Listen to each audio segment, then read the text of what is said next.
Vou ler um texto bíblico que conta uma história. Mas antes eu tenho que falar um pouquinho de geografia. Porque a história se dá no antigo Israel, cujas fronteiras em relação ao presente são basicamente as mesmas.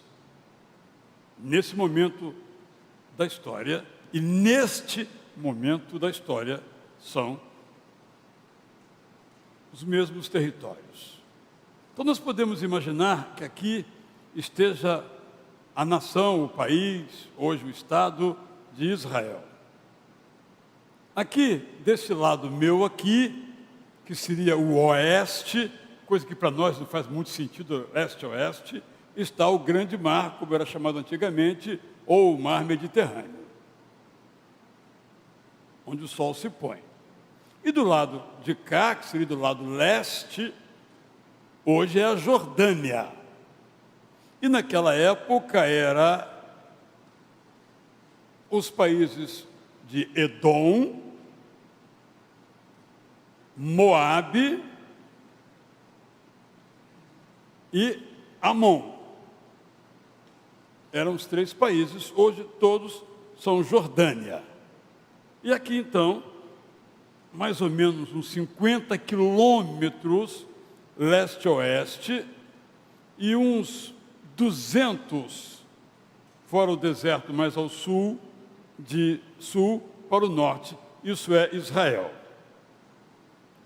Jerusalém está aqui a 750 metros de altitude em relação ao nível do mar Mediterrâneo, olhando do Monte Escopus, que é o monte mais elevado, e pouco abaixo, descendo muito, a 40, 50 quilômetros, está o Mar Morto,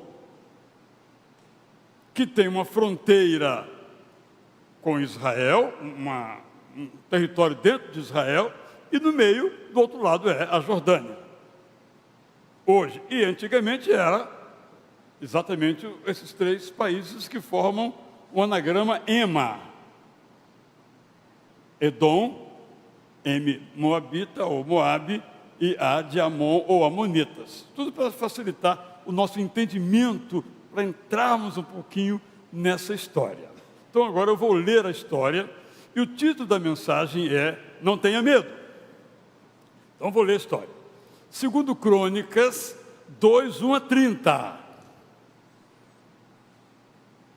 Algum tempo depois, no ano 856, antes da era cristã, os moabitas e os amonitas, com o apoio dos edomitas meunitas do Monte Seir, se juntaram para enfrentar o rei Josafá de Judá. Vamos só nos lembrar que estamos aqui então no ano 856. Estavam divididos os reinos do norte de Israel e o reino do sul. O reino do sul era chamado de Judá e o reino do norte era chamado de Israel. Então, Josafá era rei em Israel. Josafá recebeu a seguinte informação: guerra à vista. Milhares de guerreiros armados estão marchando contra Judá. Eles estão do outro lado do Rio Jordão, são de Edom, já atravessaram o rio, e nesse momento estão em En-Gedi, perto do nosso lado do Mar Morto. Com medo, Josafá estava a poucos quilômetros de distância, tudo muito pertinho, como já mencionei. Josafá decidiu orar. Por ordem do rei, houve um jejum nacional, durante o qual todo o povo da capital e do interior pediu socorro ao Deus eterno. O rei convocou a população para um momento especial no templo, que ficava, obviamente, em Jerusalém. Os representantes do povo compareceram em massa. Josafá ficou em pé no pátio recentemente reformado e fez a seguinte oração em voz alta. Essa oração ocupa vários versos, eu vou ler agora, vai até o verso 12.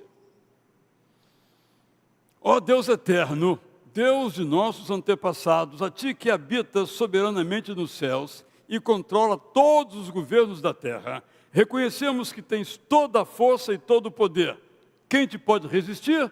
Ninguém. No passado, como tinhas prometido ao teu amigo Abraão, expulsastes os moradores dessa terra, para que nós a habitássemos, e assim tem sido até agora. Essa é a nossa terra. Aqui construímos um templo para nele te cultuar. E com o rei Salomão aprendemos que quando fôssemos atingidos por algum mal, segundo Crônicas 7,14, não é? Seja guerra, a calamidade natural ou a fome, devíamos vir para o templo dedicado a ti e orar, certos que nos ouvirás e nos libertarás. E aqui estamos.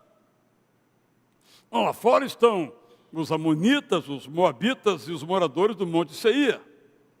No passado distante, quando vínhamos do Egito para cá, para essa terra que nos deste para nela sempre habitarmos, seguimos tuas ordens e não os destruímos. Quando chegamos perto das propriedades deles, nós demos voltas e não os destruímos. Mas agora a recompensa por nossa bondade é o desejo que eles têm. Eles querem nos expulsar da nossa terra. Ó Deus eterno, tu vais permitir que isso aconteça? Precisamos de ti.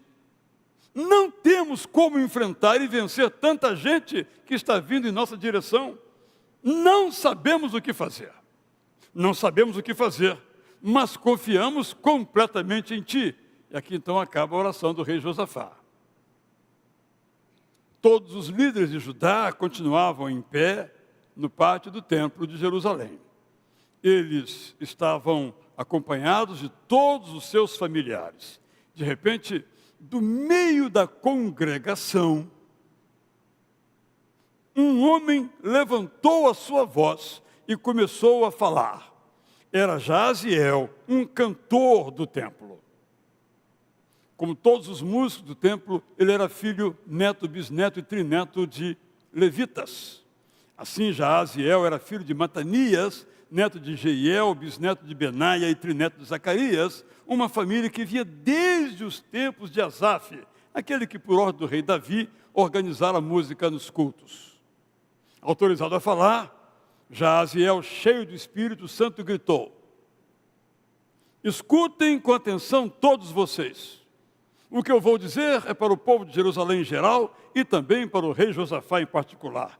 Eis o que manda me dizer o Deus eterno. Não fiquem com medo, não fiquem assustados. Os guerreiros que marcham contra nós nada conseguirão. Não pensem que vocês terão que lutar numa guerra. Essa guerra é de Deus.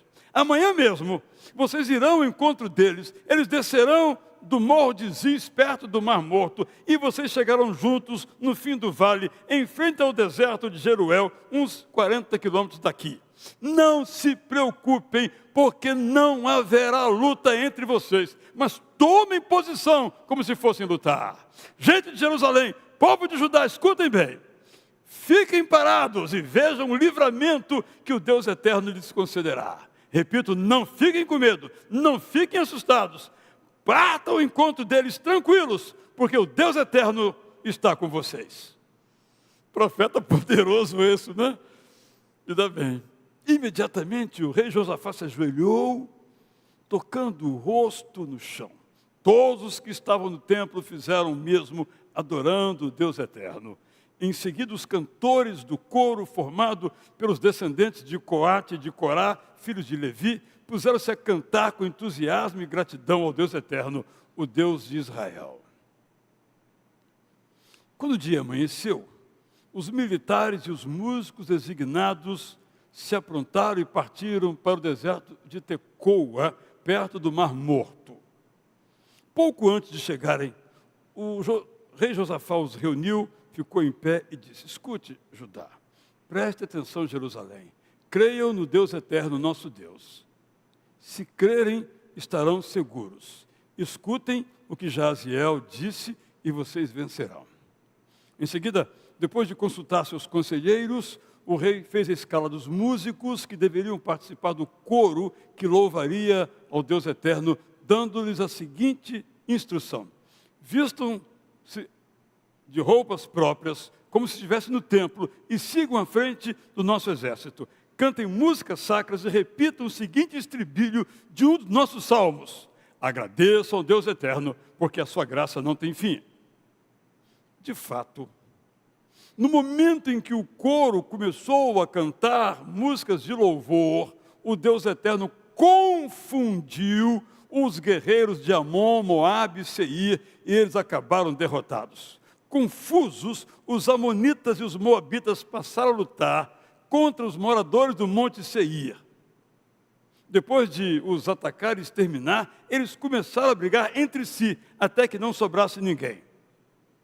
A notícia só tornou pública em Judá quando alguns dos seus guerreiros subiram um monte perto do Mar Morto, de onde se tinha uma vista de todo o vale.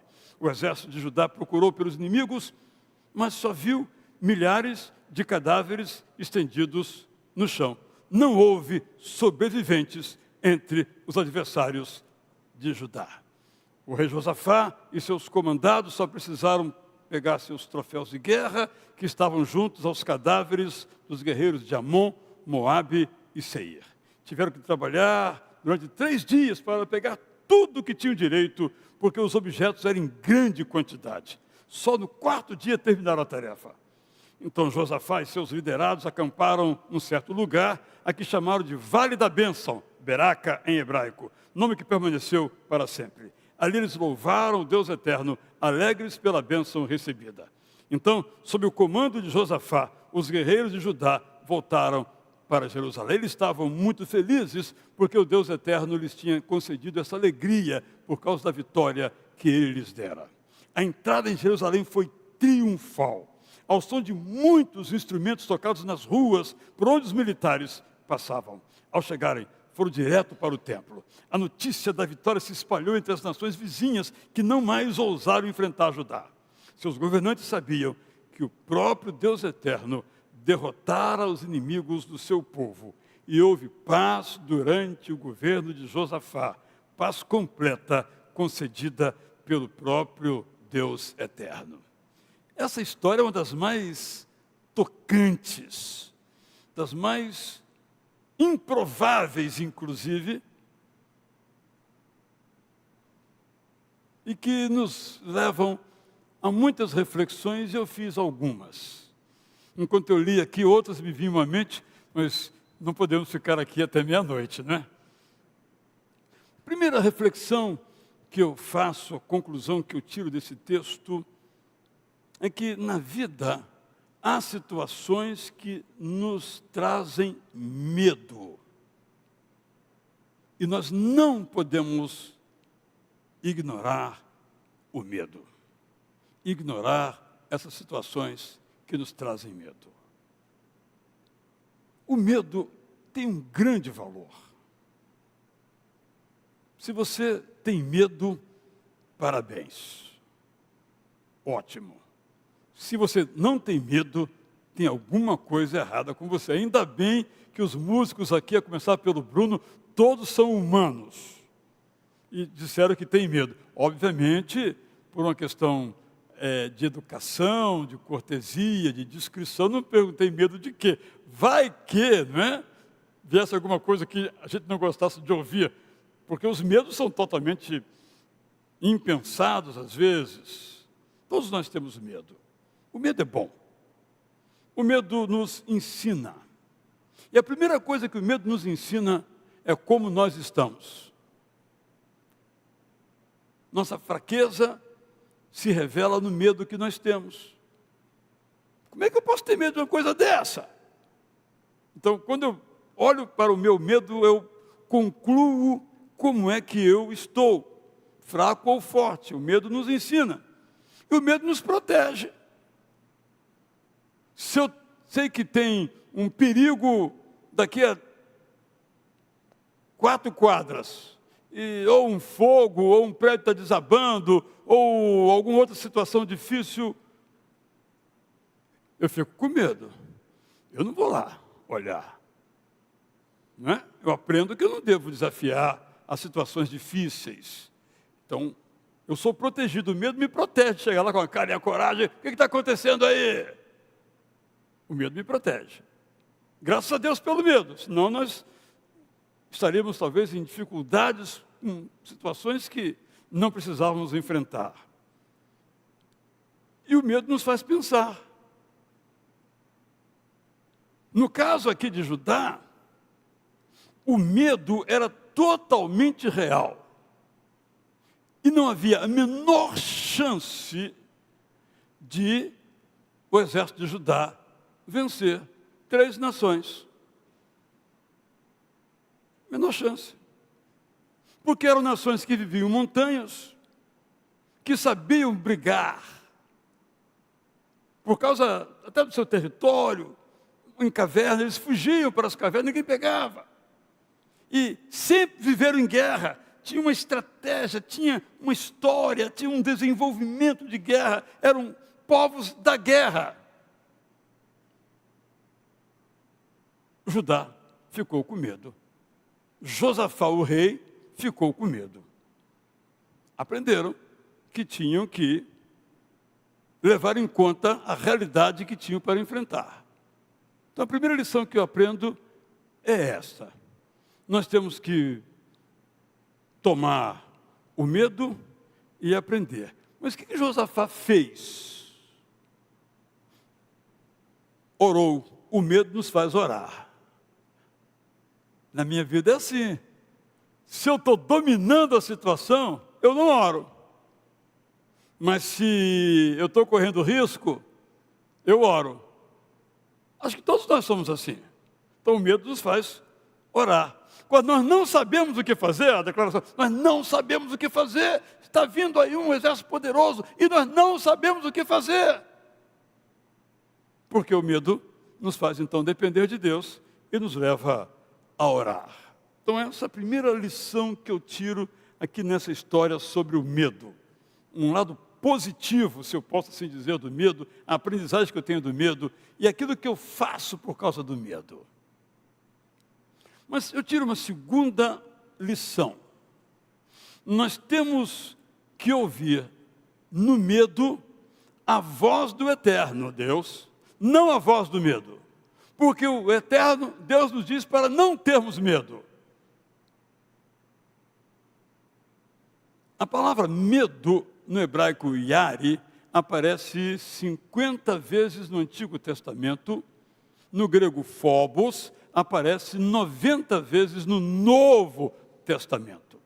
E a expressão não temas, não tenha medo, não se atemorize, aparece 115 vezes na Bíblia, juntando tudo, 265 vezes. Parece que o tema da Bíblia é não tenha medo. Parece não. É. Não é o único, mas é um dos temas da Bíblia. Foi escrita para nós não termos medo, depois de fazermos aquela análise. Nos chama para ser corajosos. Porque sem coragem, nós não atravessamos nem a próxima rua. Quanto mais ir à lua. A rima foi sem querer. O medo nos paralisa, nos impede de viajar, nos impede de passar no concurso, nos impede de tudo na vida. Por isso, nós encontramos toda hora. Você imagina o texto mais conhecido, não é, de Josué 1,9, que é repetido ao longo do livro. Josué era o assessor de Moisés.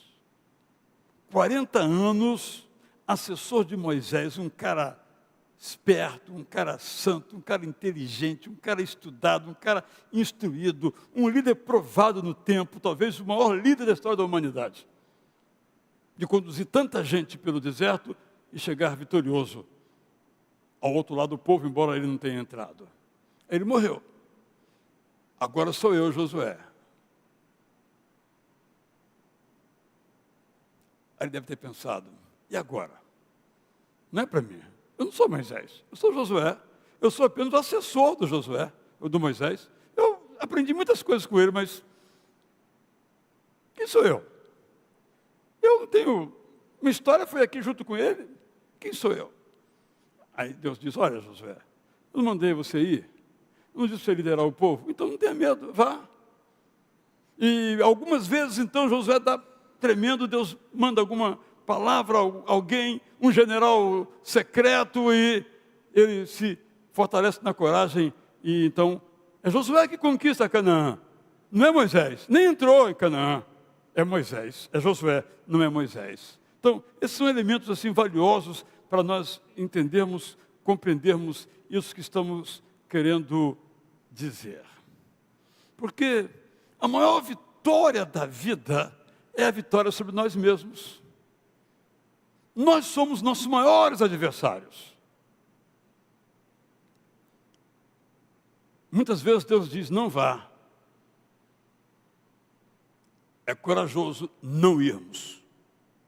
E muitas vezes Ele diz, vá. E é corajoso irmos. Ir ou não ir, depois de ouvir, é uma decisão. Ontem Ele mandou profetas como Jaaziel.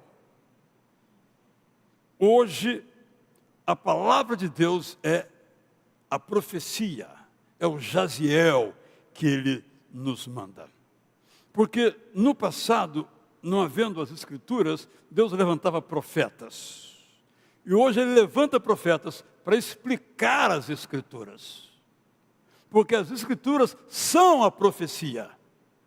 Mas é preciso que alguns leiam, relembrem, nos contem, interpretem e apliquem em nossas vidas.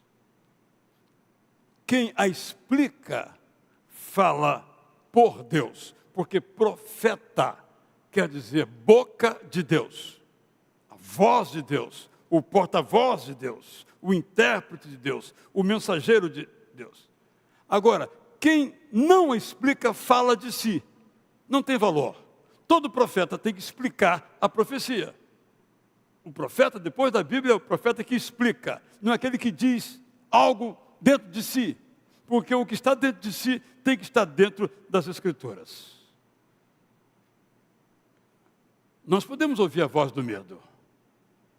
Ou nós podemos ouvir a voz do Deus eterno para nós. E as vozes do medo são amplificadas. As vozes do medo são altissonantes. As vozes do medo são realistas. As vozes do medo são pessimistas. As vozes do medo negam a graça de Deus. A pergunta, obviamente, é esta. Estamos ouvindo a voz de Deus quando estamos numa situação difícil ou estamos escutando a voz ou as vozes do medo? E aqui eu posso recordar na minha vida, você na sua vida, os desafios que teve pela frente, bons desafios colocados por Deus e realizou, porque ouviu a voz de Deus. Eu não lhe mandei? Vá. E quantos nós não realizamos, porque nós ouvimos o medo nos dizer, você não vai conseguir. Irmãos, eu fico pensando, eu não tenho esse problema, algumas pessoas têm. Pessoas que, tendo que atravessar um túnel, mencionei isso semana passada, e não conseguem atravessar o túnel. Já pensou o Adriano e a Fernanda, não é? Que mora do outro lado do túnel, de um dos túneis da cidade, não estariam aqui agora. Não sei se tem medo de túnel ou não, se dá uma volta pelo aterro ou se vem direto, mas pelo jeito vem direto. Estou dizendo isso porque às vezes é só um túnel, digamos assim. Ou outra situação qualquer. Mas eu não vou conseguir. Não.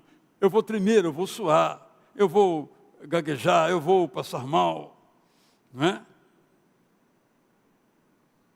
Por exemplo, aconteceu isso comigo, eu era professor numa universidade e tinha lá um seminário e o grupo estava lá para dar a palestra do tema ali, né? E aí eu me distraí um pouquinho olhando o que estava falando e teve um baque, bum!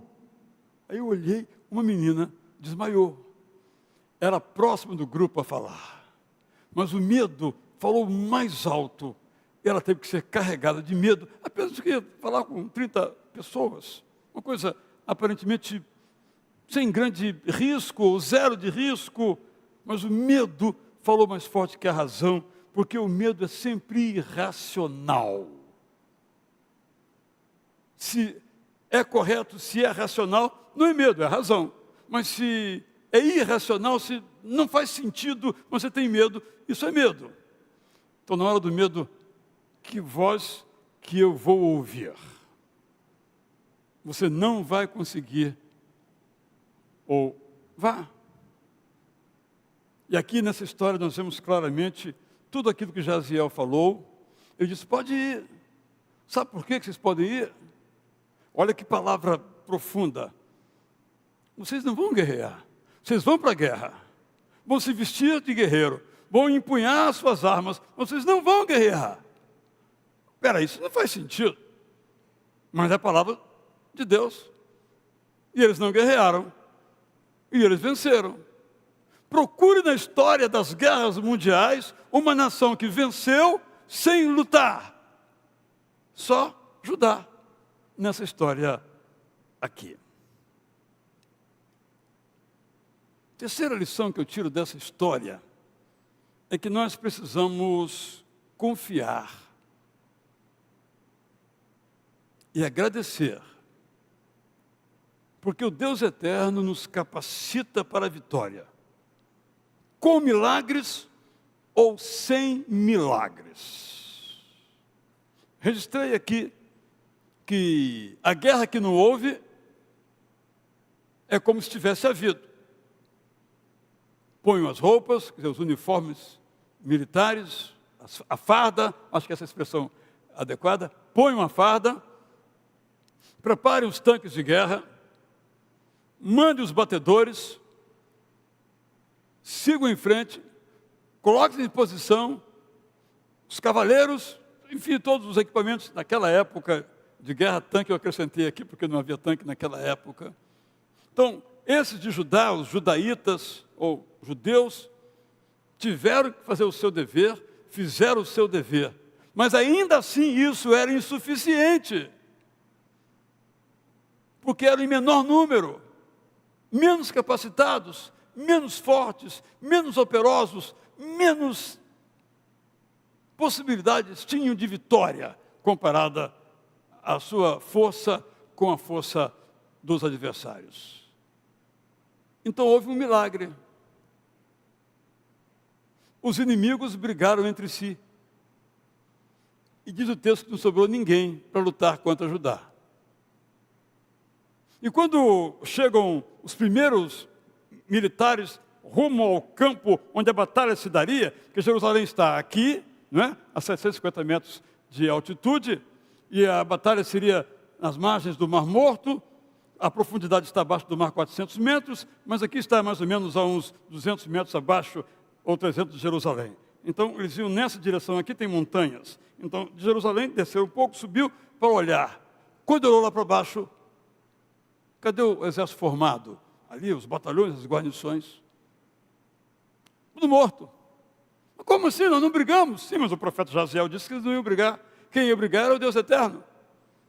Eram apenas cadáveres.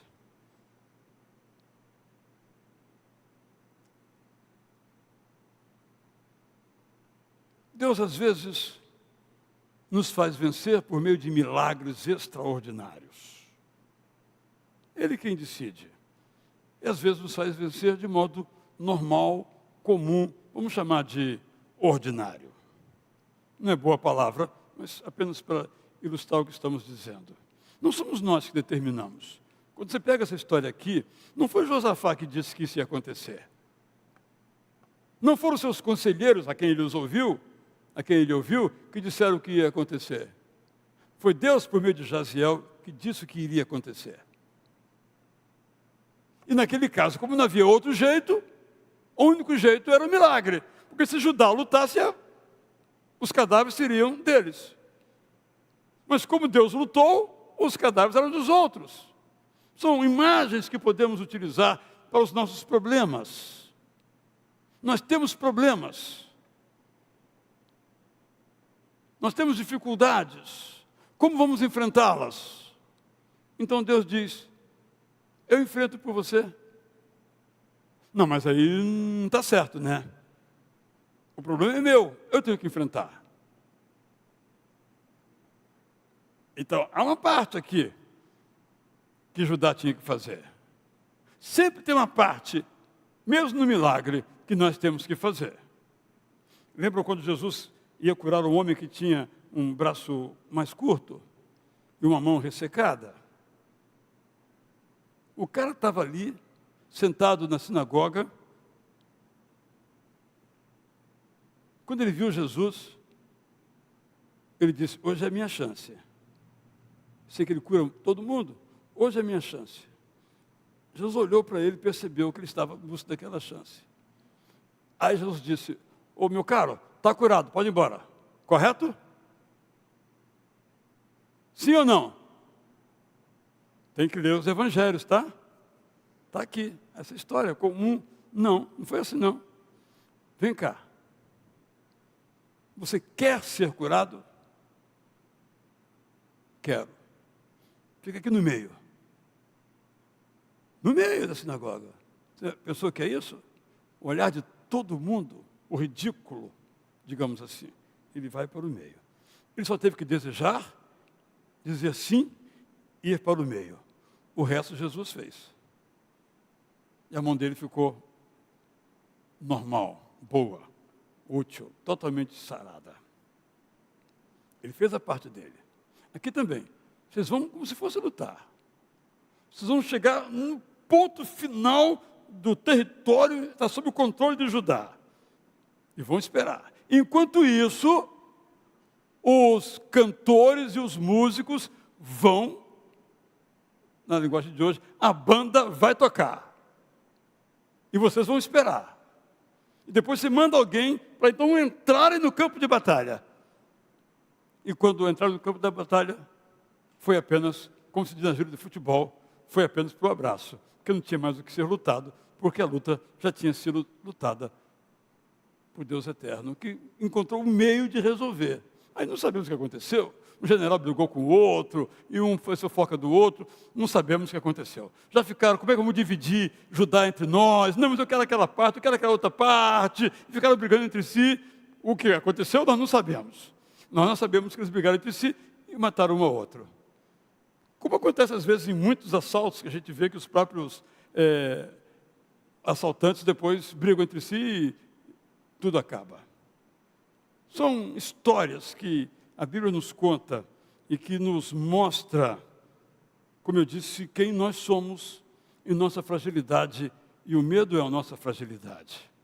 E é uma história que nos ensina também a ver como é que nós estamos. E entender que no medo, eu não posso ouvir a voz do medo. Eu preciso ouvir a voz de Deus. Se lembram de Davi? Sempre que ele ia para uma guerra, ele orava. Parece incrível, né? Ir para uma guerra e orar. Ele ia para uma guerra e orava. E o pedido dele era só um: vou ou não para a guerra? Tu vais me dar a vitória ou não? E às vezes ele ouviu: vá. E ele foi. Às vezes ouviu: não vá. E ele não foi. Porque não temos que ir a tudo quanto é lugar. Não temos que enfrentar todos os problemas, todas as situações que nos aterrorizam. Algumas temos que recuar, ficar na nossa. Mas se Deus nos diz: vá, vá. E quando Ele manda para ir, é para a gente ir, porque é para o nosso bem. E aquele povo lá começou a agradecer pela vitória que não tinha obtido.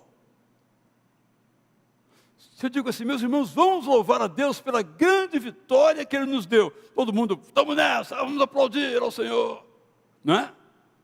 Mas vocês agradeçam. E então depois vocês vão ver o que Deus vai fazer. Aí é muita fé, né?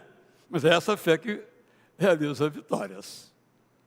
Porque depois que a vitória está ganha, todo mundo louva. Mas louva antes da vitória acontecer. Louve no coração do problema. Louve no auge da dificuldade. Louve na certeza da derrota. Louve. Foi o que eles fizeram. O louvor é poderoso. Eu acho que todos aqui experimentam isso. Vamos sair do ambiente da igreja. Você está na rua, às vezes, como é que eu vou resolver isso? Não estou sabendo desse problema, seja qual for. Daqui a pouco a gente começa a cantar uma música. Não é verdade? Começa a cantar uma música. E a gente nem sabe que música é. Por que eu estou cantando mesmo? E depois você vai vendo que aquela música tem tudo a ver com o problema que eu estou enfrentando. Porque o Espírito Santo habita em nós. Ele sabe da nossa necessidade e da nossa dificuldade. Por isso que eu comecei o culto dizendo que o louvor não altera quem Deus é, mas nos altera. Então aquele povo aprendeu o seguinte: nós confiamos em Deus, já lemos com os salmistas, cantamos com eles, com os poetas de Israel. Mas então cantaram e alcançaram a vitória. Quando eu fiz a tradução de 1 Timóteo, um livro assim, difícil para entender e aplicar aos dias de hoje, mas ele tem uma expressão que nós conhecemos bastante, e eu fiquei buscando uma maneira disso fazer sentido para nós. Para dizer o seguinte: se você for, vá confiante que vai vencer. Só vá, se estiver confiante que vai vencer. Então eu quero ler agora então o texto de 2 Timóteo 1, 6 a 12. Vou ler bem devagarinho. Timóteo, meu primeiro pedido é que você reacenda a chama da missão que recebeu do Deus eterno quando impusemos nossas mãos sobre você. Meu primeiro pedido é que você reacenda a chama da missão. Sabe por que Paulo disse isso? Porque Timóteo estava com medo. Timóteo era um garoto e que agora era um pastor em Éfeso, onde ele estava, e essa carta foi a ele dirigida. E aí, os mais velhos da igreja comentavam: garoto, não sabe nada. Isso acabou gerando em Timóteo um medo de fracassar, de não conseguir, de não ser fiel à sua missão. Timóteo, lembra que você foi chamado por Deus para fazer isso. Lembra que foi Deus que disse: vá. Então, faz essa chama de novo arder, ferver no seu coração. Senão, não vá. Aí, Paulo diz assim: Timóteo, diante da missão que recebeu, você não pode recuar com medo. Timóteo, o Espírito Santo lhe capacita para avançar com coragem, amor e sabedoria. Não tenha vergonha de proclamar o que Jesus fez por você. Não tenha vergonha de mim, porque estou preso em Roma. Lembre-se que estou sofrendo por causa do Evangelho que o Deus eterno nos anunciou e nos chamou para proclamar.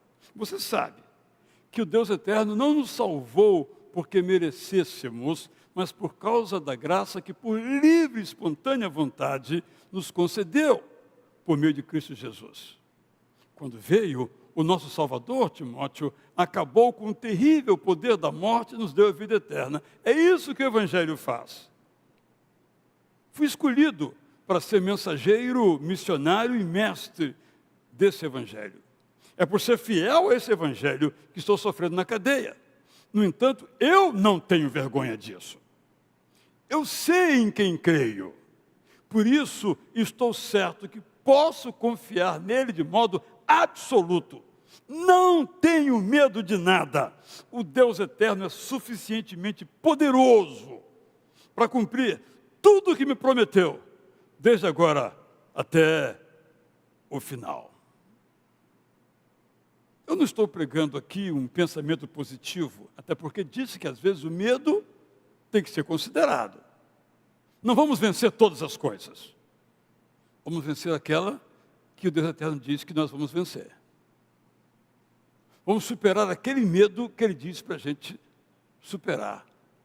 Não perder para Ele, mas vencer. Então, não estou pregando, nesse sentido, pensamento positivo, embora nós precisemos dele. Eu estou pregando que o medo nos ensina muitas realidades, mas também estou pregando que a Bíblia nos diz para nós não temermos, seja o que for. Por que nós temos medo? Não é meu propósito analisar essa questão. Mas cada um de nós tem toda a razão do mundo para ter medo. Eu me recordo que há muitos anos nós cuidávamos de uma menina que tinha medo do bate-bola. Os mais antigos, não olhei para você não, fica tranquilo, olhei em geral. Os mais antigos sabem o que é o bate-bola, que é no carnaval, aqueles que saem batendo aquelas coisas e tal. E medo de palhaço, medo de bate-bola, tinha medo. Possivelmente em alguma circunstância, alguma situação, não é? Alguém ameaçou com o bate-bola, com o palhaço, e a partir daí ela passou a ter medo. Tem gente que tem medo de pastor. Quando criança fez uma artezinha, e o pai diz, vou falar com o pastor. Pronto, já deu uma pastorfobia.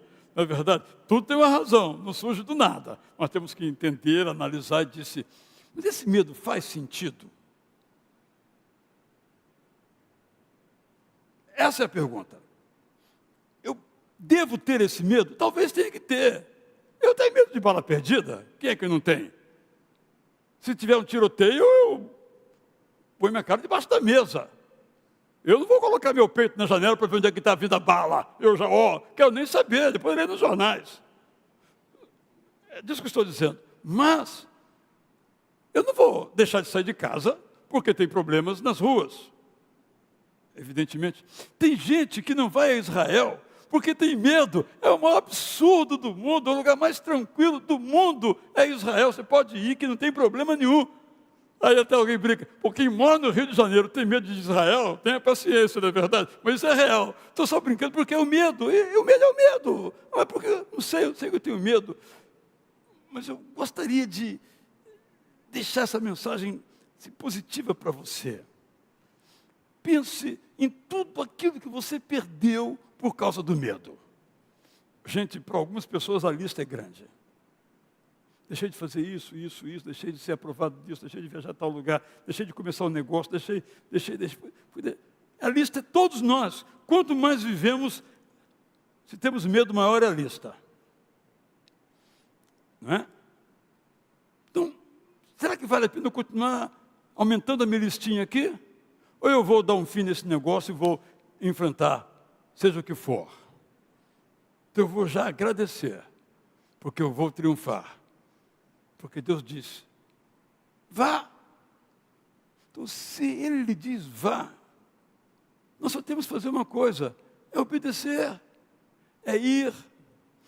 Ou eu não creio, ou nós não cremos que Deus luta por nós. Por isso o louvor, o poder do louvor.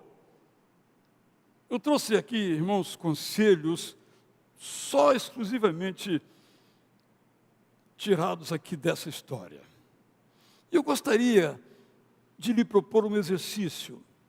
Se você tem uma Bíblia no celular ou em outro equipamento, faz o que eu fiz. Eu fui lá dentro de uma Bíblia e coloquei a palavra medo.